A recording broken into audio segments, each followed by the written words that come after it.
सभी पशुपालक भाइयों को मेरा नमस्कार। मैं डॉक्टर धर्मेंद्र सिंह आज इस वीडियो के माध्यम से पशुओं में होने वाले अंतः परजीवी या पेट में होने वाले कीड़े, उनकी रोकथाम कैसे करें, डिवर्मिंग कब कब कराएं, इस संबंध में हम विस्तृत बात करेंगे। सभी पशुपालक भाइयों से अनुरोध है कि इस वीडियो को शुरू से अंत तक जरूर देखें।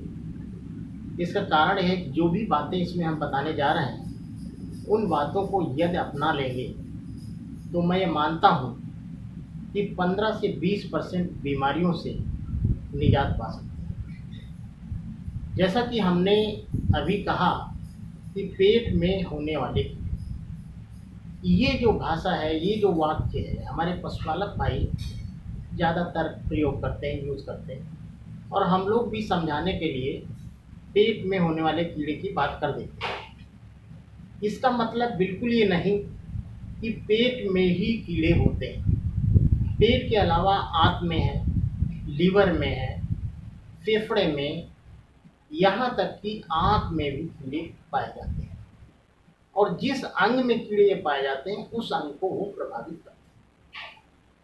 तो इसलिए हम ये कोशिश कर रहे हैं, सबसे पहले हम अपने पशुपालक भाइयों को ये बताएं कि जो पेट में जो कीड़े होते हैं उनकी वजह से कौन कौन सी बीमारियां हो जाती हैं।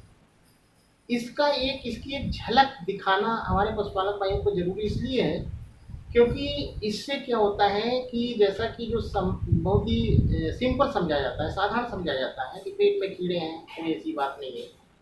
तो ये इतने खतरनाक होते हैं, इतने घातक होते हैं, इसकी वजह से हमारे जो पशु हैं कभी कभी मौत भी हो जाती है, यहाँ तक कि जो उत्पादन है वो तो कम हो जाता है और बिल्कुल ख़त्म भी हो जाता है। तो हमने यहाँ क्या किया है कि जो भी बीमारियाँ होती हैं पेट के कीड़ों की वजह से, उनको मैंने दो भागों में बांट दिया। एक तो वो बीमारियाँ जिनके लिए जो पेट के कीड़े हैं वो डायरेक्ट जिम्मेदार माने जाते हैं, और दूसरी बीमारियाँ जिनके लिए जो पेट के कीड़े हैं वो सीधे तौर से जिम्मेदार नहीं माने जाते। तो पहले हम बात कर लेते हैं डायरेक्ट बीमारी।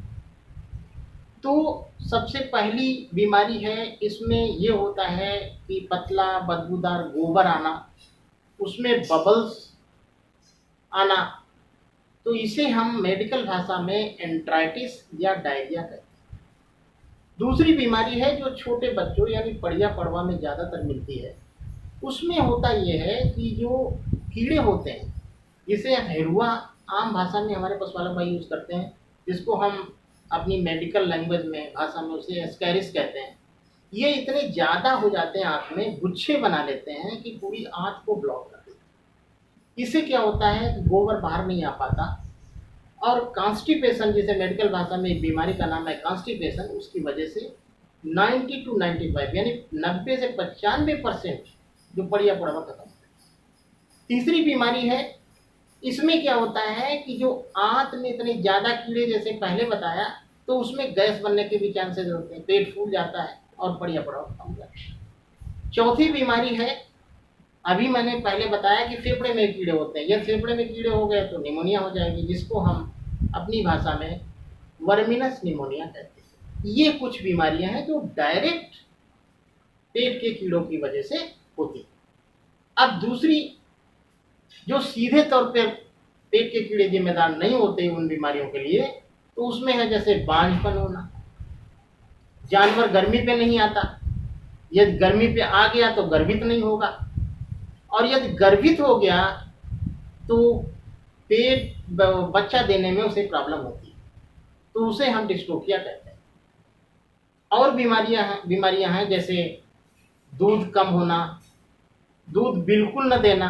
बहुत ऐसे पशुपालक भाई आते हैं और ये कहते हैं पिछले ब्यात में अच्छा दूध दे रही थी और इस ब्यात में वो दूध बहुत कम हो गया। तो इसका एक कारण ये भी होता है कि पेट में कीड़े होने की वजह से ये प्रॉब्लम आती है।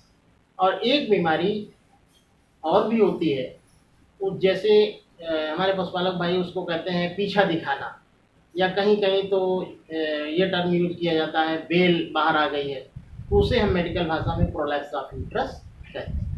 तो ये कुछ बीमारियां जो हमने बताया, और भी लिस्ट है बीमारियों की, लेकिन ये कुछ मेन बीमारी है, मुख्य बीमारी है जो मैंने बताया। अब इसके बाद बात करते हैं रोकथाम कैसे करें, जो मेन पॉइंट है। इसकी रोकथाम करने के लिए हमें डिवर्मिंग यानी पेट के कीड़ों की दवाएं समय समय पर देना चाहिए। उसको हमने क्या किया है, उम्र के हिसाब से 2 भागों में बांटा। एक तो जन्म से 6 महीने तक और एक 6 महीने से ऊपर, यानी कोई भी एज हो सकती, उम्र हो सकती। तो 0 से 6 माने जन्म से 6 महीने तक का टाइम टेबल अलग है।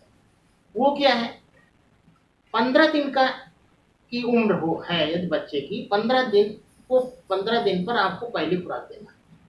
इसके बाद क्या करना है, हर महीने आपको कीड़े की दवा देना है 6 महीने तक। ये हो गया जन्म से 6 महीने का रूटीन। अब 6 महीने से ऊपर का क्या करना है, उसके लिए 9 महीने की उम्र हो जाए जानवर की, तब आपको कीड़े की दवा देना है। फिर 12 महीने का जब हो जाए तब कीड़े की दवा देना है। और इसके बाद प्रति वर्ष आपको 4 बार कीड़े की दवा देना है, हर 3 महीने के अंतर। यदि ऐसा आप कर लेंगे तो ये प्रॉब्लम्स जो हमने बीमारियां बताई वो बीमारी नहीं होंगी। वैसे उन बीमारियों के और भी कारण हैं, लेकिन यदि कीड़ों की वजह से वो प्रॉब्लम्स हैं तो निश्चित रूप से नहीं। अब हम बात करते हैं दवाएं कौन कौन सी दी जाए।